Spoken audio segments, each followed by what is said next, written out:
I take refuge in the nature of mind, take refuge in the infinite variety of reality. I take refuge in upaya, ever refining our skillful means.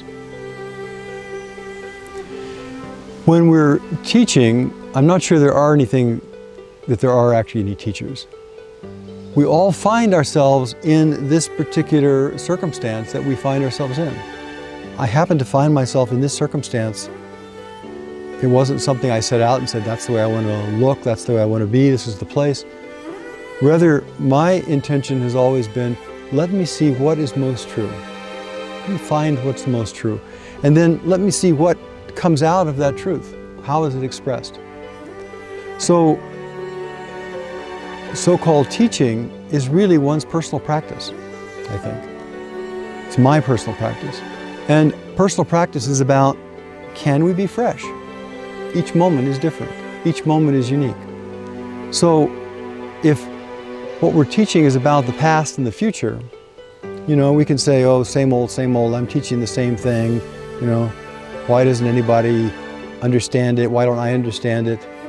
But when we're not really referring to the past and future, when we're really looking at right here, right now, is fresh, is clear. And all we're trying to do is, I'm trying to see that clearly, to allow what is fresh and clear and present to manifest. And it happens sometimes through skillful words and sometimes through being a klutz.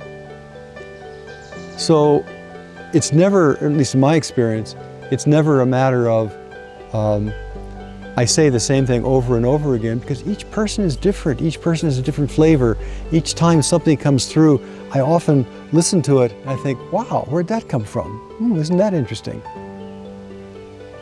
And so in that way, by listening to one's own teaching and trying to hear what's coming through your own mouth, you actually learn that it becomes something that you can't say something to other people that you're not doing your best to embody and live in accordance with that. So if you're talking the highest, deepest truth that can come through you to somebody else, you have to listen to that. You have to also be doing your best to be in accord with what you're saying. Otherwise, you're lying. And a teacher who's lying is not much use to anybody. So,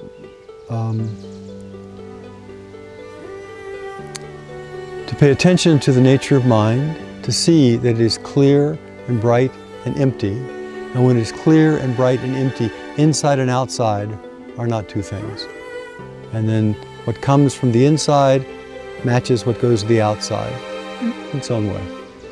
So may you become clear and bright and empty too.